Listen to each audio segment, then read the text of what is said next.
glorificamos su nombre por la bendición de poder disfrutar de la comunión con usted y entre nosotros en esta mañana.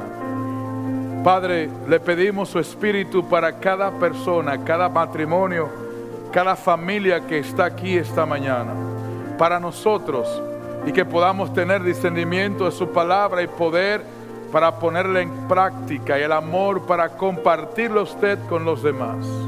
Gracias en el nombre de Jesús. Amén. Pueden sentarse, muchas gracias.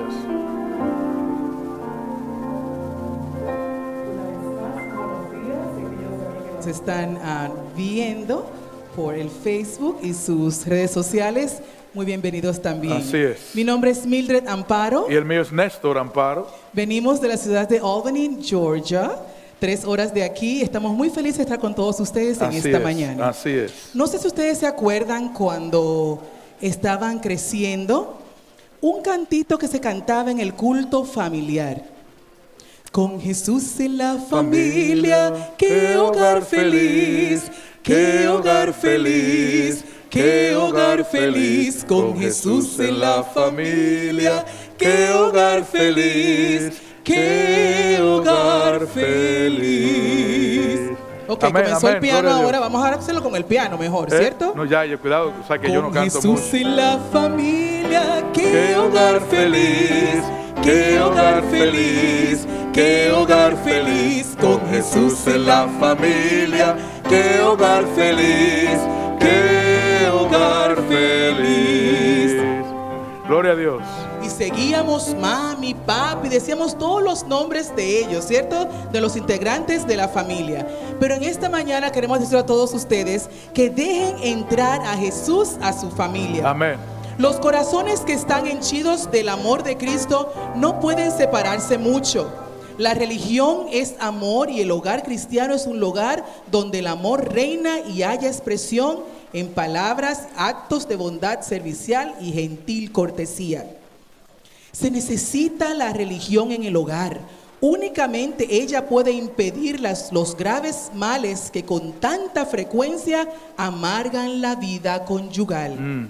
Únicamente donde reina Cristo puede haber amor profundo, amén, verdadero y abnegado. Así es. Entonces las almas quedarán unidas y las dos vidas se fusionarán en armonía. Los ángeles de Dios serán huéspedes del hogar y sus santas vigilias santificarán la cámara nupcial y quedará desterrada la degradante sensualidad. Los pensamientos serán dirigidos hacia arriba, hacia Dios, y a Él ascenderá la devoción del corazón.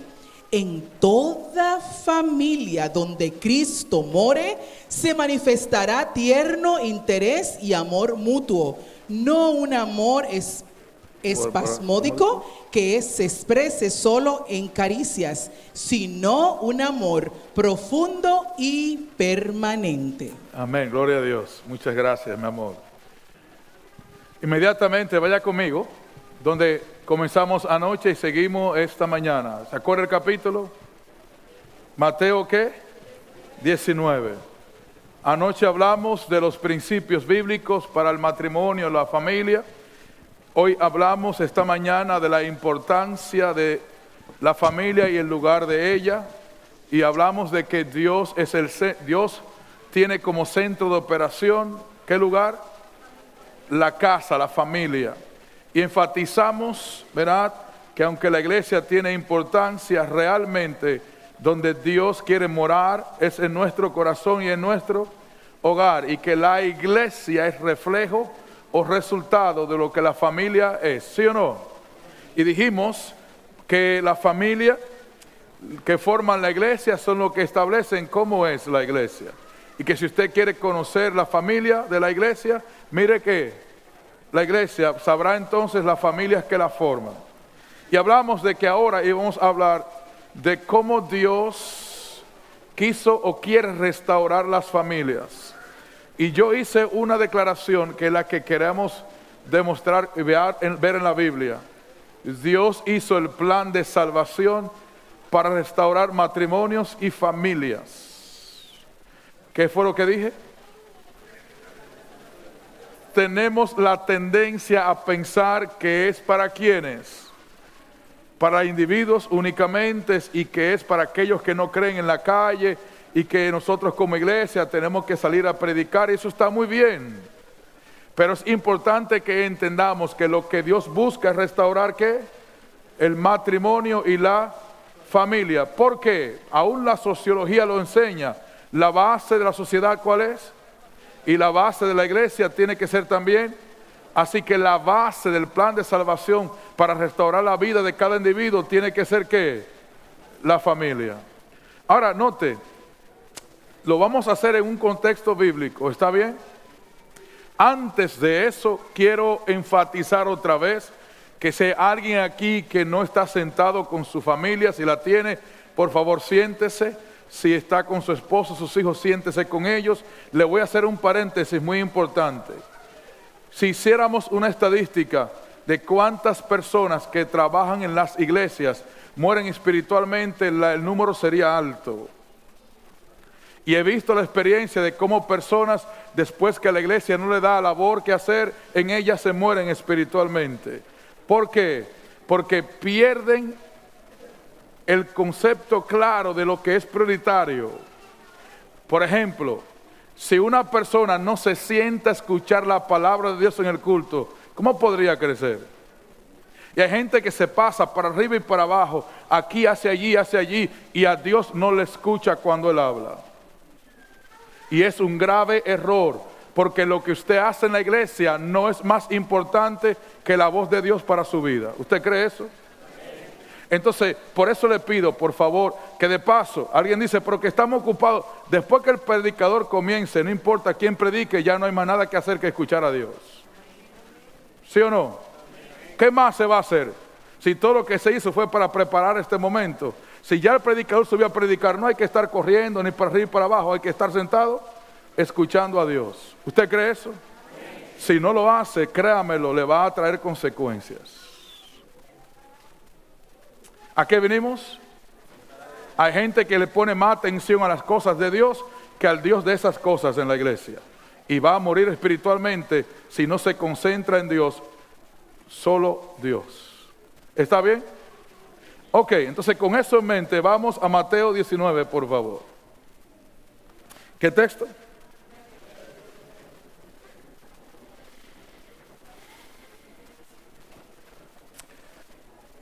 Si usted ha notado, hemos comenzado allí todo el tiempo por una razón muy importante. Jesús estableció principios o reexaltó principios bíblicos muy importantes para las familias. Si usted lee con cuidado conmigo, aquellos que no leyeron, principalmente los que están sintonizándonos por medio de las redes sociales, ponga mucha atención a lo que vamos a leer y dónde nos vamos a enfocar. Anoche lo hicimos enfocados en los principios, repito, que establecen la base de la familia, el matrimonio. Esta mañana lo hicimos en los conceptos equivocados de los fariseos, ¿se acuerdan? Ahora yo quiero que le pongamos atención a algo más diferente. ¿Lo leemos? Desde el versículo 3, para que lo hagamos más rápido. Entonces vinieron a él o a Jesús los fariseos que tenían que tentándole y diciéndole: ¿es lícito al hombre repudiar a su mujer por cualquier causa? Él respondiendo les dijo, y le hizo otra pregunta: ¿no habéis leído que en lo que Dios hizo al principio, varón y hembra los hizo? Verad, Dios no creó a Adán y Esteban, fue Adán y Eva. Ese cuento del homosexualismo es más diabólico que otra cosa. No existe nada en la Biblia que pueda justificar el matrimonio en el mismo sexo.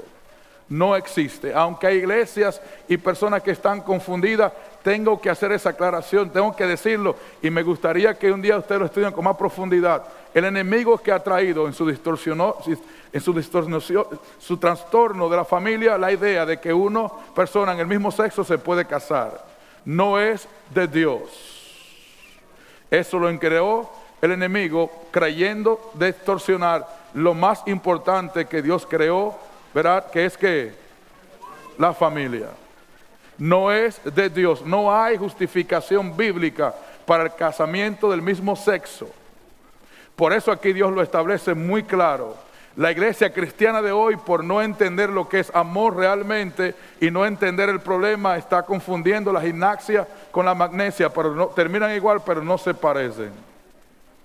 No hay razón bíblica para creer o apoyar el matrimonio en el mismo sexo. No existe. Cierro el paréntesis. Al contrario, hay para enseñar que no, que es pecado. Y el homosexualismo sí es pecado. Y la solución para eso es ¿quién? Jesucristo.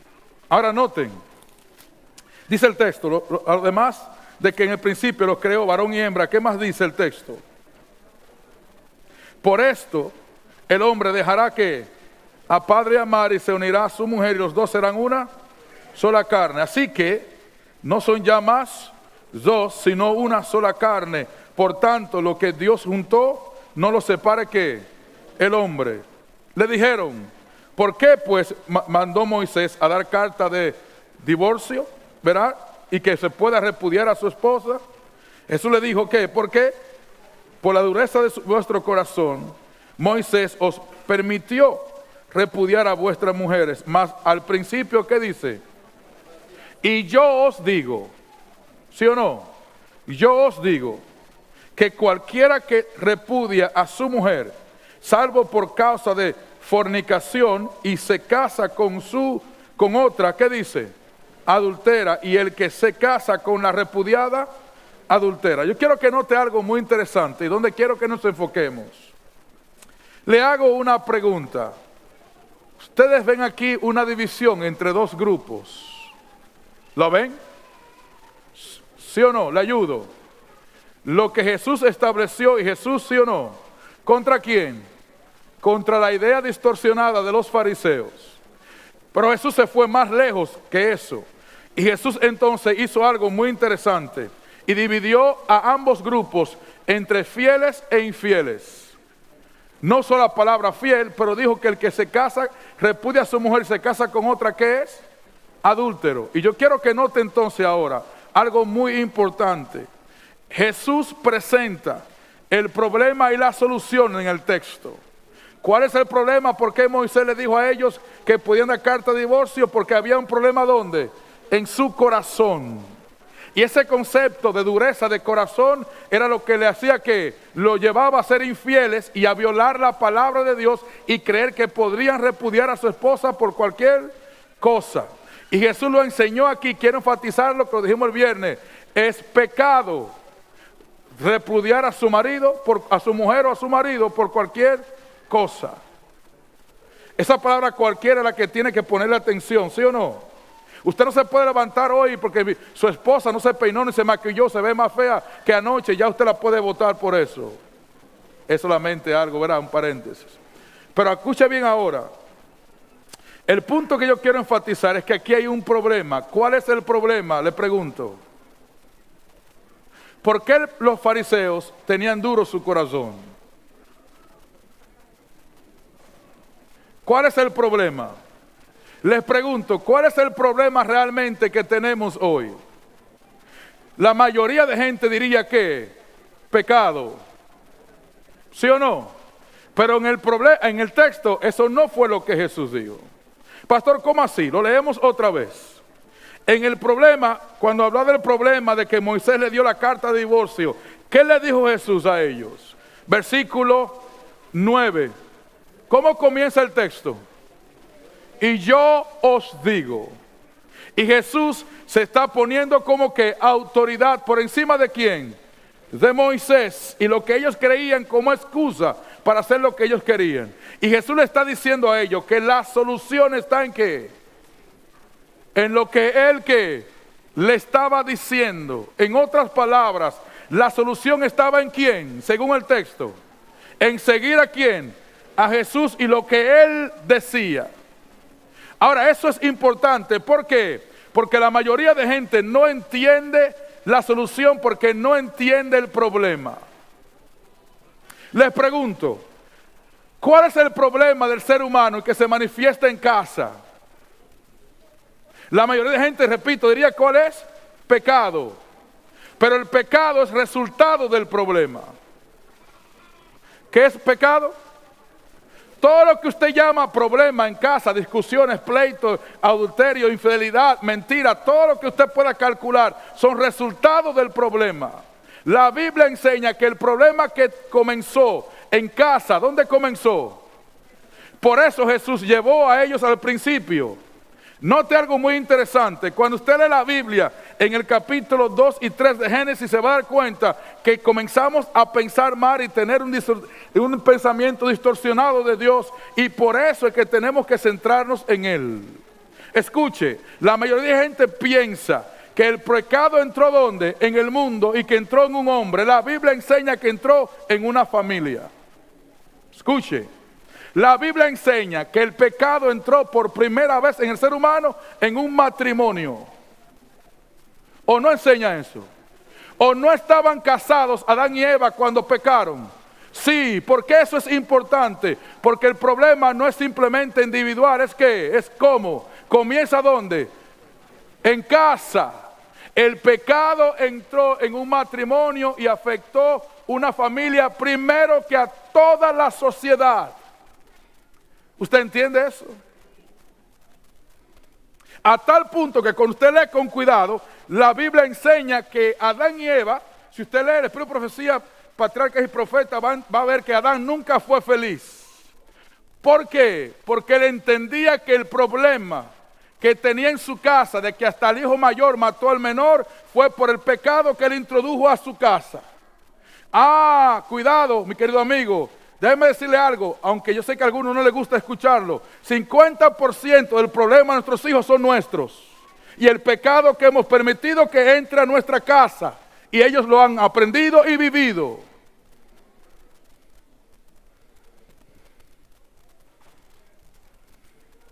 Hay gente que no quiere admitir eso. Pero la Biblia enseña que la culpa de lo que pasó en la casa de Adán y Eva la tuvieron ¿quién? Comenzó con ellos como padres. Entonces yo quiero que note algo muy importante.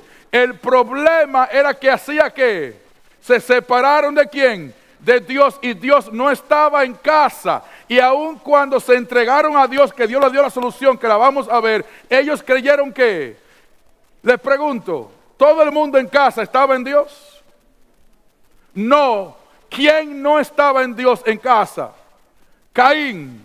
Y la Biblia enseña en capítulo 3 de Primera de Juan que Caín era del diablo. Y en la casa donde Adán y Eva ya habían aceptado la solución a Cristo, como quiera había uno que estaba ¿con quién? Con el enemigo y no con Dios. Y por eso Caín lo mató, dice la Biblia. Ah, ¿no me creen? Primera de Juan capítulo 3. No pensaba leerlo, pero para si alguno está diciendo, ¿cómo fue, pastor? Yo quiero que lo leamos. Primera de Juan capítulo 3.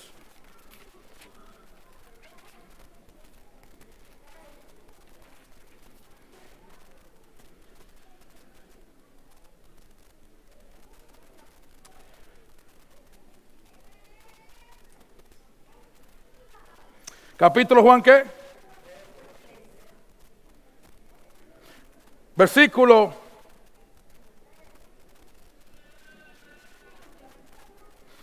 13 en adelante. Escuche, y este versículo nos va a introducir más en el corazón del tema, que es la solución, a Cristo como la solución del problema. Versículo 13, ¿lo tienen? Hermanos míos, no os extrañéis si el mundo que aborrece. Nosotros sabemos que hemos pasado, ¿qué dice? De muerte a vida, en que amamos a los hermanos. El que no ama a su hermano, ¿por qué dice? Permanece ¿qué? En muerte. Escuche, todo aquel que aborrece a su hermano es homicida, y sabéis que ninguno homicida tiene vida eterna. ¿Dónde qué? Y permanente ¿qué? En él. En esto hemos conocido el amor en que Él puso su vida por nosotros. También nosotros debemos que poner nuestra vida por los hermanos, porque el que tiene bien de este mundo, ¿verdad así? El que tiene bienes en este mundo y ve a su hermano tener necesidad, ¿qué dice? Y cierra ¿qué? ¿Cómo mora el amor de Dios en él?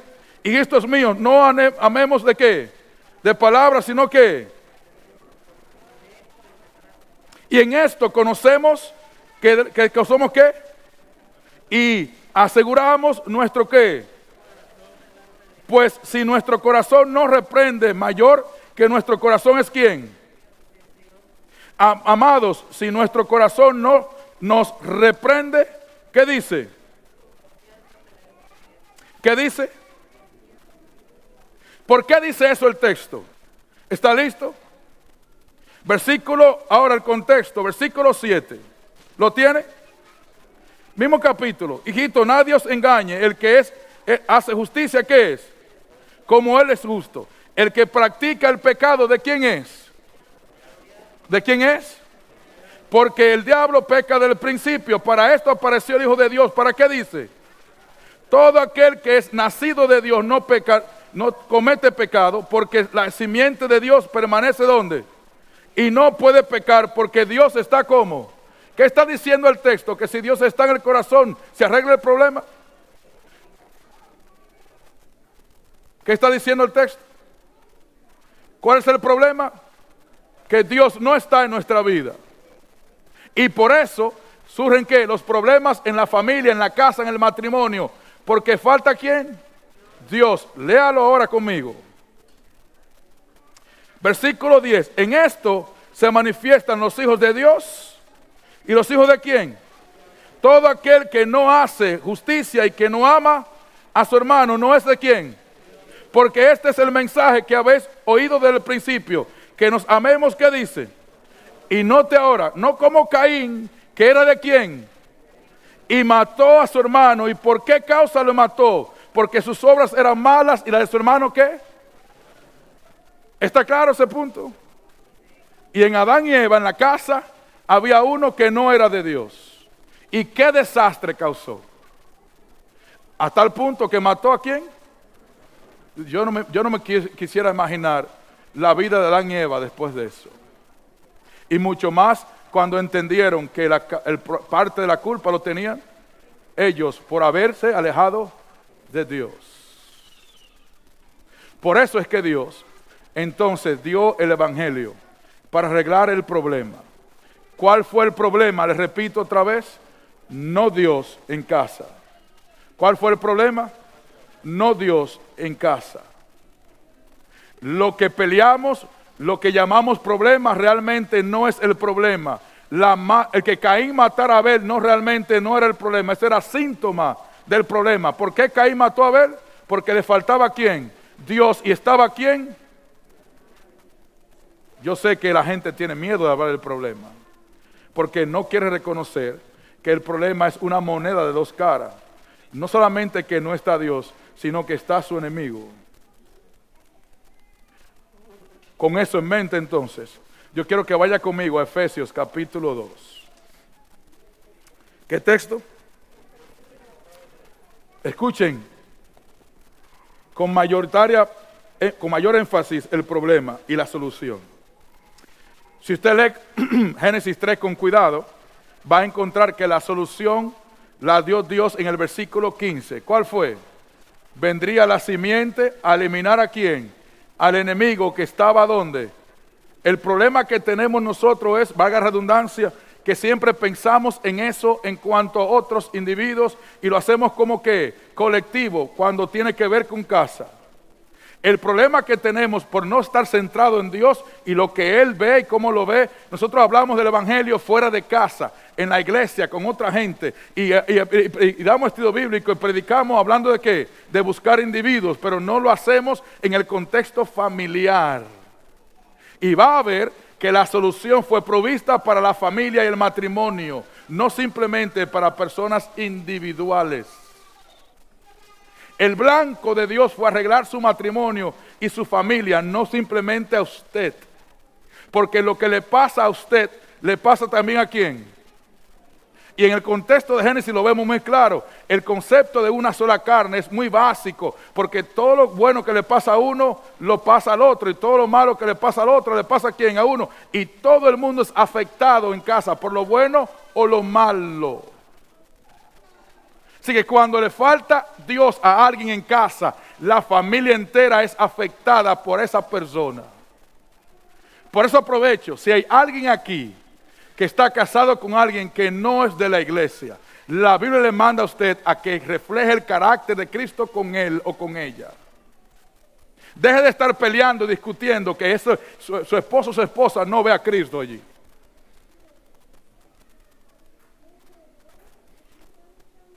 Si hay alguien que se fue de la iglesia y usted está casado o casada con él, trate de que la persona vuelva a Cristo, porque si no, siempre va a haber problemas. Y le voy a decir algo claro: cuando tenemos a alguien que no es de Cristo en casa, siempre el enemigo tendrá un poquito de control. ¿Sí o no? Siempre va a que el enemigo tendrá que.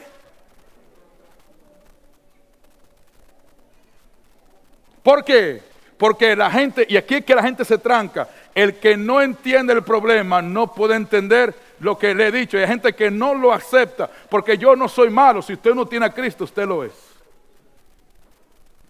Yo lo soy. ¿O no dice la Biblia eso? ¿Cuántos pecadores somos? ¿Cuántos hay? ¿Cuántos buenos hay? Ni uno. ¿Quién nos hace justos? Pues usted ve que cuando hablaba de Caín y Abel, dice que Caín era de quién? Del maligno, malo, y Abel, ¿qué era? No dijo que era bueno. ¿Qué dijo que era? Justo, porque está implicando que Dios fue que entró en su corazón y lo perdonó. Así que escuche, por eso es que la solución está en quién, no en lo que hacemos. Usted puede buscar psicólogo, consejero, no es malo, pero ellos le van a atacar el problema, que no es el problema, el síntoma. El problema solamente lo cambia Dios. Yo sé que hay gente, y le digo porque a mí me encanta la consejería, yo lo hago, estudié para eso, pero yo he aprendido algo: yo no puedo cambiar a nadie, por más mejor consejero y psicólogo que usted sea, no puede. Así que usted va a ayudarle a que, inclusive a nosotros nos enseñan, el consejero no puede aconsejar a nadie. ¿Sabía eso? Que la primera regla que le enseña a un consejero: no le diga a nadie lo que tiene que hacer, ese no es su trabajo. El trabajo suyo es ayudar a la persona que encuentre en él mismo la solución. Ese es un consejero que no es cristiano, pero el cristiano ve si la solución está en Cristo, búscalo. Porque todo el mundo sabe que los problemas que tenemos en casa, en la familia, son problemas de carácter, no simplemente de algunas cositas. Es temperamento, carácter el problema. Y si Cristo no lo cambia, no hay solución.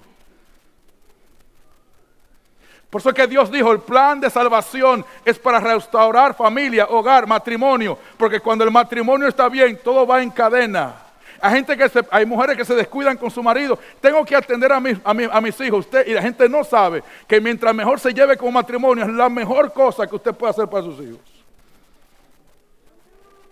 Hay gente que no entiende eso. Ahorita hablamos de eso en el seminario. ¿Sabía eso? ¿Usted quiere hijos buenos? Tenga un matrimonio bueno, porque por más que usted se esfuerza, si tu matrimonio no va bien, tus hijos van a ser afectados como quiera. Por esto es que este negocio es muy importante, porque el diablo busca repetir patrones y seguir con la cadena de pecado en familias. ¿Se acuerdan la Biblia? No hay tiempo para eso, pero la Biblia enseña que los muchachos que entraron a la Canaán terrenal entraron sin conocer a Jehová, ¿sí o no? Josué capítulo 2, ¿por qué hicieron eso? La Biblia nos enseña que fue por la negligencia de los padres. Mi querido amigo, escucha ahora. ¿Qué capítulo dije? ¿Efesios qué? 2. Ustedes saben que si cada vez que me invitan, yo les voy a decir la verdad, ¿verdad? A mí no me preocupa que usted piense si se molestó, a mí no me preocupa eso. Usted le tira la piedra a los dirigentes y a los pastores de la iglesia, yo me voy para Albany ahorita. Y aunque me tire piedra a mí no me preocupa tampoco. Ya usted lo sabe, ¿verdad? Pero esto es importante, mi querido amigo. La palabra de Dios, la verdad, es la que nos hace. El diablo ha querido distorsionar esa verdad, principalmente en el contexto de familia, y es donde tenemos que enfatizarnos y centrarnos en Dios. Y la única forma de hacerlo a través de su palabra y lo que es verdad. Querer cambiar esas mentiras, esas fantasías que el diablo no ha creado por sentimientos en la familia, es el problema que tenemos. El amor de Dios no es sentimental, y si usted quiere llevar con sentimiento su familia, la va a perder. Es bajo principios. Leemos. Capítulo 2, versículo 1 en adelante. ¿Lo tienen? En Él os dio vida a vosotros cuando estábamos, ¿qué dice? En delitos y pecados, en los cuales, ¿qué dice? Anduvisteis en otro tiempo, siguiendo la corriente de este mundo, conforme a los príncipes de la potestad del aire. ¿Quién es ese? ¿Quién es ese? El enemigo. ¿Cómo vive la persona que no tiene a Cristo, que está en pecado? ¿Según quién? Ahora, ¿cómo usted arregla un problema familiar con alguien que no dirige Dios? ¿Cómo usted arregla un problema en su casa con alguien que Dios, el enemigo, es el que trabaja en su corazón? ¿Cómo lo hace? No hay forma de que usted pueda humanamente hacerlo. No hay manera. No hay psicólogo, ni pastor, ni consejero, nadie. No hay dinero que lo pueda arreglar tampoco. El problema es más profundo de lo que nos imaginamos, porque el diablo no quiere que veamos la raíz realmente del problema. ¿Cuál es el problema? Que si Dios no está en el corazón, opera su enemigo. Que si Dios no está en el corazón, ¿quién opera? Su enemigo. ¿Lo repetimos otra vez? Si Dios no está en el corazón, ¿quién opera? Y no lo estoy diciendo yo, sino que el texto lo dice. ¿Cuál es el espíritu que opera en los hijos que desobedecen a Dios? El príncipe del aire. El espíritu dice que ahora opera en los hijos ¿de qué? Que desobedecen. ¿Quién opera en el que desobedece a Dios? Eso implica que la solución al pecado no es simplemente algo que Dios pueda hacer, llamándose perdón o como usted lo llame. La solución es Él mismo. ¿Sí o no? Porque Dios puede perdonarnos, pero tiene que entrar en nuestro corazón para que ese perdón sea eficiente y permanente. ¿Entiende? El problema que tenemos es que cada vez que hablamos de esto en la iglesia, lo hacemos en campaña evangelística solamente para atraer a una persona que se bautice, pero esto fue hecho para la casa, para la familia, y lamentablemente no lo vemos ni lo aplicamos así. ¿Seguimos leyendo? ¿Qué más dice? Entre los cuales todos nosotros vivimos en otro tiempo, en los deseos de vuestra carne, haciendo la voluntad de la carne y de los pensamientos, y éramos por naturaleza hijos ¿de qué? ¿Cómo usted arregla el problema con alguien, esposo, esposa, hijos, que vive en la carne bajo pasiones mundanas y que el diablo le dirige? ¿Cómo usted arregla ese problema de aquel muchacho que se levanta a las 3 de la mañana, que va a su casa, se va por ahí con la novia a acostarse con ella? ¿Cómo usted arregla ese problema si no es Cristo que lo cambia?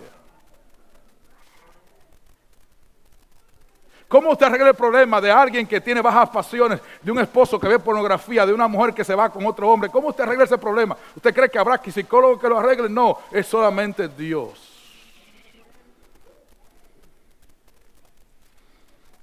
Y estamos dándole vuelta al asunto porque no queremos reconocer que el problema está dentro de mí, no es mi esposa ni mi esposa. De paso, la psicología enseña, los consejeros enseñan muy bien, estoy de acuerdo con ellos, y la Biblia lo enseña, que el problema en el matrimonio no es solamente de uno, escuche, el problema es de todos. Por eso que en consejería, cuando usted va a buscar solución a un problema, no busca el culpable, porque todos tienen culpa. Pastor, yo tengo culpa. Sí, todos tenemos culpa. Por eso es que la solución está en ¿qué? Y sé que me están mirando, pastor, pero ¿qué culpa tengo yo? Eso hablamos ahorita a las 3 de la tarde. ¿Seguimos? Otro texto. Capítulo 2, el mismo capítulo 2, ahora el versículo 11 en adelante. ¿Lo tienen? Pero cuando Pedro, yo estoy leyendo a dónde estoy yo, se me fue a Gálatas. Dice el texto, Efesios 2:11. Dice, por tanto, acordaos de que en otro tiempo, vosotros los gentiles, en cuanto a la carne, eras llamado ¿cómo? Por la llamada circuncisión hecha con mano de carne. En aquel tiempo, ¿qué dice? Estabas como que sin Cristo, alejados de la ciudadanía de Israel y ajenos a, ¿qué dice? Los pactos de la promesa, sin esperanza y sin quién. Ese es el problema que usted y yo tenemos. Los pecados, las discusiones, todo lo que se arma en casa es resultado de ese problema. Por eso es que los consejeros dicen que el problema realmente que atacamos en casa no es el problema. Hay mujeres que pelean hasta por un zapato mal puesto. ¿Y usted cree que ese es su problema? No, ese no es su problema. Hay hombres que gritan porque simplemente lo miraron. ¿Usted cree que ese es el problema? No, ese no es el problema. Aquí dice claro cuál es el problema. ¿Que viven cómo? Sin Dios. ¿Cómo viven? Sin Dios. Entonces note lo que el texto dice ahora. Pero ahora, versículo 13. En Cristo Jesús, ¿en quién? Vosotros que en otro tiempo estabas como lejos, ahora ha sido que hecho que. ¿Por qué dice? ¿Qué es lo que nos hace ahora no estar sin Dios? La sangre de Cristo. ¿Qué es lo que nos hace acercarnos a Dios ahora? La sangre de Cristo. Cristo vino para unirnos ¿con quién? Con Dios, o sea, arreglar el problema. Si usted cree que su problema está en dejar de pecar, se equivocó. Porque aunque el diablo Dios le quite del medio como quiera, usted seguirá haciendo ¿qué? La gente dice, pero ¿por qué Dios no quitó al diablo del medio? Porque el diablo ahora mismo no es el problema, es que Dios no está en tu corazón. Si Dios destruyera al diablo como quiera, tú siguieras con el mismo problema. Dios no está en tu corazón. Por eso es que hay que dejar de centrarse en los problemas, dejar de mirar las situaciones en casa y comenzarnos a centrarnos ¿en quién? En Dios, porque en eso es que está la solución. Y una vez estaba pasando por una dificultad muy grande, nuestra familia, y entramos a un lugar, y en ese lugar había un letrero que decía, olvídate de tus problemas y concéntrate en Dios, porque tus problemas no son más grandes que el Dios que tú tienes. Pero nosotros ¿qué hacemos? Nos concentramos en ¿qué? Y nos centramos en ¿qué? Y no en Dios. Ahora, escuche algo interesante.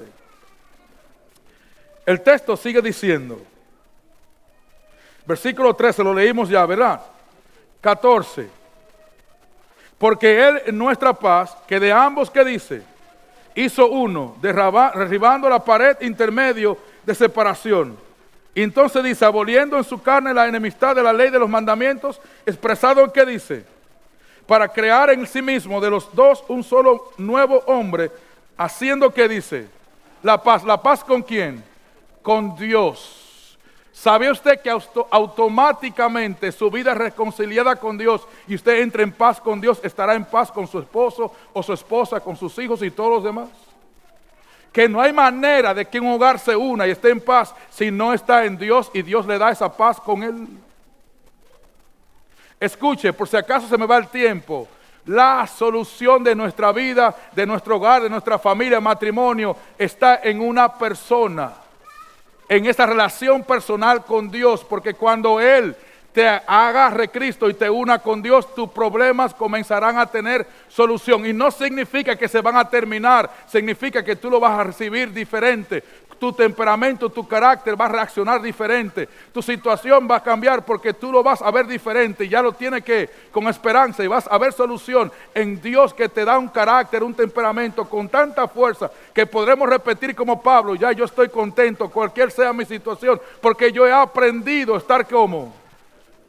¿Qué dice el texto que usted repite muchas veces? Porque yo he aprendido a estar contento, cualquier sea mi situación, porque yo todo lo puedo. El problema que tenemos es que como el enfoque de nosotros está distorsionado, no pensamos en familia, pensamos en que si yo quiero el carro, quiero la casa, quiero salud y yo todo lo puedo en Cristo, cuando está hablando realmente de qué, del beneficio que recibo yo en mi vida y cómo afecto a los demás. Por eso usted va a ver algo interesante que hace el libro de Efesios, capítulo 3. Vaya conmigo al capítulo 3. ¿Qué texto? Note, para que usted vea que Pablo está hablando en un contexto familiar, no simplemente colectivo. Lea conmigo el capítulo 3 de Efesios, versículo 14 en adelante. ¿Lo tiene? Por esta causa doblo mis rodillas, dice Pablo, ¿delante de quién? De nuestro Señor Jesucristo, quien toma nombre, toda familia, ¿dónde? ¿Quién toma nombre, dice él? ¿Toda familia dónde? ¿Y en te incluye la tuya? Sí, si tú te concentraras en Dios. Para que os dé, ¿qué dice? Conforme a la riqueza de su gloria, al ser fortalecido con poder en el hombre interior, ¿por quién dice? por su Espíritu, con el propósito de ¿qué? De que habite Cristo por la fe en vuestros corazones, a fin de que, arraigados y cimentados ¿en qué? En el amor verdadero de Dios, que es un principio, no es un sentimiento ni materialista. Dice que seamos capaces de ¿qué? Seáis plenamente capaces de comprender con toda ¿qué? Todos los santos, cuál es la altura, la anchura, la longitud, ¿qué dice? Y la profundidad de quién, la altura del amor de quién, de Cristo, que excede a qué. Yo le hago una pregunta: si el Espíritu Santo mora en el corazón de alguien en su familia, ¿usted cree que eso será beneficio para todo el mundo? Mi querido amigo, nosotros nos cansamos de pedir por el Espíritu equivocadamente. Lo queremos pedir para la iglesia. No, es para casa, para mi familia, en mi casa, para mí, para mi esposa, para mis hijos. Ahí es que yo quiero el Espíritu, no aquí. Y nos cansamos de hacer actividad y vigilia y oración cuando casa se está cayendo. ¿Quién tú crees que oración va a hacer en la iglesia? Pero estamos haciendo el blanco equivocadamente, porque nuestra visión es humana, de Dios no es divina, porque estamos pensando en Dios resolver ¿qué? Colectivamente, cuando es personal, es con relación íntima y personal. En casa, Dios quiere derramar su Espíritu, pues allá contigo, allá. Por eso, Pablo dice lo siguiente: cuando el cristiano realmente se convierte en cristiano por tener a Dios en el Espíritu. Note lo que Pablo dice, capítulo 4. Voy a resumirlo nada más porque se me va a ir el tiempo. Capítulo 4. Note bien, versículo 25. Voy a brincar algunos textos. En cuanto a la pasada manera de vivir, despojado de ¿qué dice? ¿Cómo ocurre eso cuando el Espíritu Santo entra en nuestra vida? Que está viciado, ¿qué dice? Conforme a los deseos de ¿qué? Engañosos. Y renovados en ¿qué dice? En el espíritu de vuestra mente, y vestidos del nuevo hombre, creado según Dios en la justicia y la ¿qué dice? ¿Santidad de quién? Capítulo 5. Versículo 5. ¿Me siguen? Porque sabéis esto, que ningún fornicario, o inmundo, o avaro, que el idólatra tiene entrada ¿dónde? Les pregunto, ¿está apuntando a la familia? Claro, la fornicación, adulterio es la misma cosa. Nadie se engañe con palabras vanas, porque por estas cosas viene ¿qué? La ira de Dios sobre los hijos de la desobediencia. No seáis pues partícipe con ellos, porque en otro tiempo eras tinieblas, mas ahora ¿qué dice? Y cuando el Espíritu Santo está en tu corazón, seguro que la luz no se va a ver aquí en la iglesia, es en casa que se va a ver. Por eso usted ve que Pablo en el capítulo 5 inmediatamente se va a ¿qué? Hablar de cómo el Evangelio, cómo Cristo afecta al esposo y a la esposa, y dice que el esposo tiene que amar a su marido y la esposa tiene que respetarlo. Leemos capítulo 5, versículo 31. Pablo repite lo mismo que Jesús hizo y dice: por esto dejará el hombre ¿qué? A su padre y a su madre, y se unirá a su mujer, y los dos serán ¿qué dice? Y Pablo está hablando de cómo Cristo traerá resultado a casa y cómo va a arreglar la familia, cómo va a ayudar a quién, al esposo, a la esposa, que se amen, se respeten, cómo los hijos se van a criar bien. Lo leemos, versículo 32. Grande es este misterio, mas yo os digo ¿qué dice? Respecto de Cristo y la iglesia, por lo demás, cada uno de vosotros ame también a su mujer como a sí mismo, y a mujeres respeten a quién. Todo resultado de ¿qué? De la solución de Cristo en su vida. Capítulo 6, para que ustedes vean que Pablo está enfocado en la familia. ¿Qué dice el texto? Hijos, obedecer a quién? En el Señor a vuestros padres, porque esto es que honra a tu padre y a tu madre, primer mandamiento con promesa, para que te vaya bien ¿dónde? Y Pablo dice: el Evangelio, Cristo, en tu vida por el Espíritu Santo va a afectar tu matrimonio, va a afectar tus hijos, va a cambiar todo, y todo será ahora ¿qué? Con paz, felicidad realmente. Termino con esta cita, que mi esposa la leyó, me queda un minuto. Dice lo siguiente: hogar cristiano. En la familia, la religión es un poder admirable. La conducta del esposo hacia la esposa y de esta para con él puede ser de tal carácter que hará de la vida el hogar una preparación para ingresar en la familia del cielo. Los corazones que están henchidos del amor de Cristo no pueden separarse mucho. La religión es amor y el hogar cristiano es un lugar donde el amor reina y habita la expresión en palabras y actos de bondad servicial y gentil con todo el mundo. Se necesita religión en la casa. Dios es necesario en casa. Ahí está la solución del negocio. Dice, únicamente ella puede impedir los graves males que con tanta frecuencia amargan la vida conyugal. Únicamente donde reina Cristo puede haber amor profundo, verdadero y abnegado. Entonces, dice ella, las almas quedarán unidas y las dos vidas se fusionarán en armonía. Los ángeles de Dios serán huéspedes en tu casa si Cristo mora en tu vida. ¿Te gustaría que, oh wow, qué privilegio? Solo Cristo trae los ángeles, no es lo que tú hagas. En toda familia donde Cristo more, se manifestará temor, interés y amor mutuo. No es un amor esporádico que se expresa solo en caricias, sino un amor profundo y permanente. Hay hombres que allantan a su mujer con una flor. Hay hombres que quieren arreglar todos sus problemas con una flor. Idea diabólica. Hay mujeres que lo quieren arreglar con una comidita muy buena. No funciona. Yo me la como, pero el problema sigue todavía.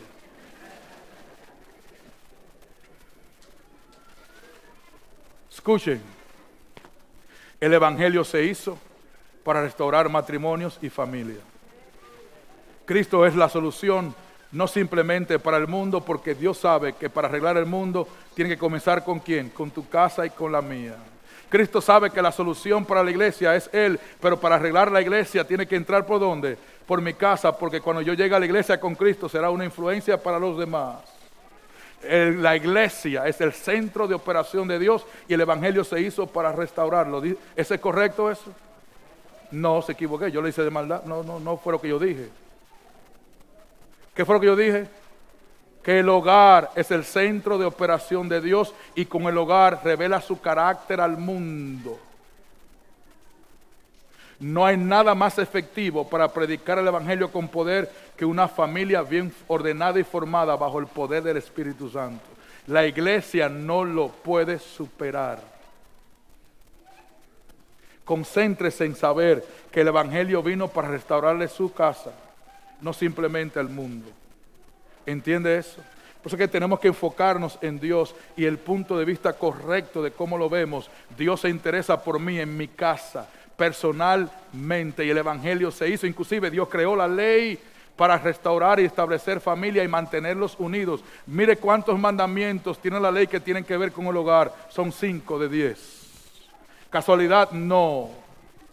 Es que Dios está centrado en mantener el eje de la iglesia y la sociedad, que es su casa. ¿Te gustaría a ti tener solución para tu casa?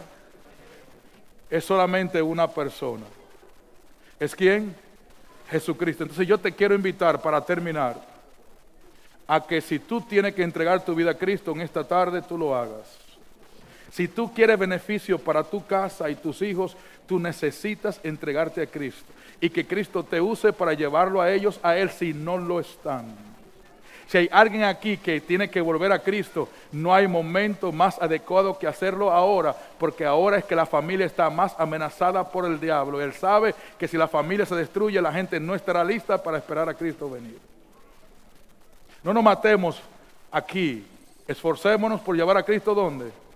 En casa. Habrá alguien que quisiera aceptar a Jesús hoy. De los amigos que nos acompañan. Va a haber un bautismo ahora, hay gente que se va a entregar a Cristo por medio del bautismo. Si usted quiere bautizarse, a usted nada le impide eso. Si usted tiene que hacerlo, necesita hacerlo. Es la verdadera conversión lo que va a traer solución a su casa. Y eso solamente lo hace ¿quién? Jesucristo. Habrá alguien que quisiera hacerle, Señor, ya yo me cansé de tener problemas en mi casa y no encontrar solución. Y ahora yo la conozco. ¿Cuál es la solución? Una relación personal con Cristo. Habrá alguien que quisiera hacer esa decisión esta mañana. Yo soy el primero. Habrá alguien que me acompañaría a ser el segundo. Pastor, ya yo quiero entrar a la realidad de mi vida espiritual. Ya la fantasía de iglesia se acabó. Yo quiero que Jesús vaya conmigo, es a mi casa.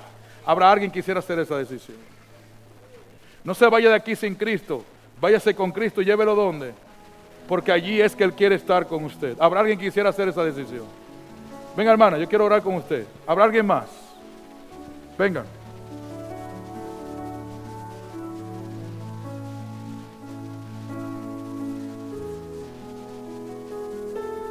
Esto puede ser simplemente una pantalla. No pierde su lugar. Por eso estamos aquí. Porque aquí Dios le puede tocar el corazón y decirle qué realmente es lo que tiene que hacer. Y es llevarse a Jesús ¿dónde? Para su casa. Ya el pastor está listo para bautizar.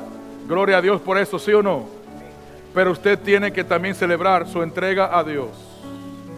Hágalo en el nombre de Cristo. Es la única forma que su matrimonio tendrá unidad. Habrá paz en su hogar y espiritualidad, que es lo más importante. Alguien me preguntó, pastor, ¿y cuándo es que podemos buscar un ayudante, alguien que nos ayude cuando tenemos problemas? ¿Sabe cuál es mi respuesta? Si puede ser evitarlo, evítelo. ¿Por qué? Porque usted no puede necesitar de un árbitro todo el tiempo para su problema. Usted tiene que resolverlo con Dios usted solo. Y solamente Cristo nos enseña eso. Solamente Jesús puede. Ahora, no me malinterprete, si tiene que buscar ayuda, búsquela. De paso, si hay alguien que está sufriendo violencia aquí, deje eso, no siga. Dios no quiere eso, no siga. No sea masoquista. Porque usted no va a poder cambiar a su mujer ni a su marido, ni siquiera a sus hijos, solamente Dios puede. No le aguante golpe a nadie, ore por él y abandónelo, o abandónela. Dios no trabaja así. Dios trae paz, felicidad y armonía, aún en medio de los problemas. Pero Él no manda la solución, Él la trae, Él es la solución. Y si tú lo entiendes, abre tu corazón a Cristo esta mañana y tu vida va a comenzar a cambiar. Porque para que tu vida cambie, Dios tiene que cambiar tu carácter. ¿Sí o no? ¿Habrá alguien más que quisiera hacer esa decisión esta mañana? ¿Habrá alguien más? Si hay alguien aquí que cree que tiene que entregarse de nuevo y bautizarse, yo no sé, ustedes lo pueden hablar con el pastor y los ancianos, pero usted puede hacerlo. Pero escuche, es Dios en su corazón la única solución que hay. Y qué bueno, Dios está dispuesto siempre a entrar en nuestra vida. La bendición más grande que Dios pueda darle a usted es que Él entre en su corazón, y Él quiere hacer eso. Y usted no tiene que hacer nada, solamente creer y rendirse, lo único que debe hacer. No hay que ser fiel para entregarse a Dios. Usted será fiel cuando se entregue. ¿Usted cree eso? ¿Habrá alguien más? Pastor, espere un momento, no se preocupe, que el agua no se va a ir. ¿Habrá alguien más? ¿Alguien más? Pastor, el tiempo es suyo entonces. Dios le bendiga. Vamos, oramos, ¿podemos orar? Padre querido, gracias.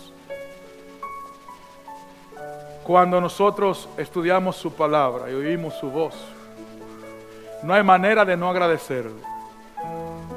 ¿Por qué? Porque usted ha hecho todo lo posible para que entendamos y recibamos la solución a nuestro problema. Es la ausencia de usted, nuestra vida, el problema que todo el mundo tiene. El enemigo ha logrado, Señor, hacernos creer que el problema está en lo malo que hacemos, sin saber que eso es el resultado del problema. Porque ningún hombre sin usted podrá nunca ser bueno o hacer algo bien hecho. Todo va a ser solo con usted en el corazón. Su palabra lo enseñó, que usted quiere que nosotros hagamos su voluntad, pero que ese poder de hacernos aptos para hacerlo solamente fue dado por usted en Jesucristo. Él es nuestra capacidad para hacer lo que usted quiere. Oh Padre, que podamos no solamente entenderlo, sino enfocarnos en Él, en la persona de Jesús, mirarlo, imitarlo, buscarlo, estar con Él todo el tiempo, donde quiera que vayamos, y sacar tiempo a solas, sin hacer nada, solamente para escucharlo y hablar con usted.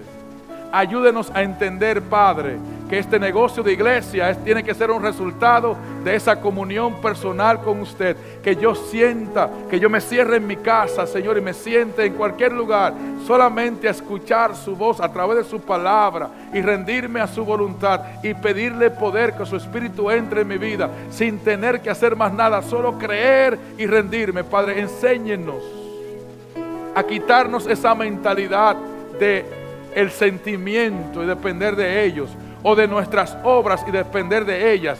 Ayúdenos a entender que solamente debemos de enfocarnos en usted y en esta relación personal, y lo demás vendrá por añadidura. El diablo no tendrá poder sobre nuestra familia si cada uno de nosotros aprendemos a buscarlo individual y colectivamente en casa. More en cada casa. Pedirle eso sería la oración incorrecta. Que cada uno de nosotros en casa nos centremos en usted y que abramos nuestro corazón, y entonces usted morará en nuestro hogar. Gracias. En el nombre de Jesús le pedimos también que usted bendiga estas aguas donde van a ser introducidos estas personas que se han entregado a usted. Que cuando ellos entren en esas aguas mueran al pecado y resuciten un nuevo hombre, y que su casa, su hogar, su familia, donde quiera que vayan, vean el resultado de ese nuevo hombre o esa nueva mujer que tiene a Cristo en su corazón. Que puedan ellos reflejar su carácter y revelarlo a través de la obra que usted ha hecho en su vida. Derrame su Espíritu sobre ellos al ellos salir del agua, Señor. Gracias en el nombre de Jesús. Amén, amén.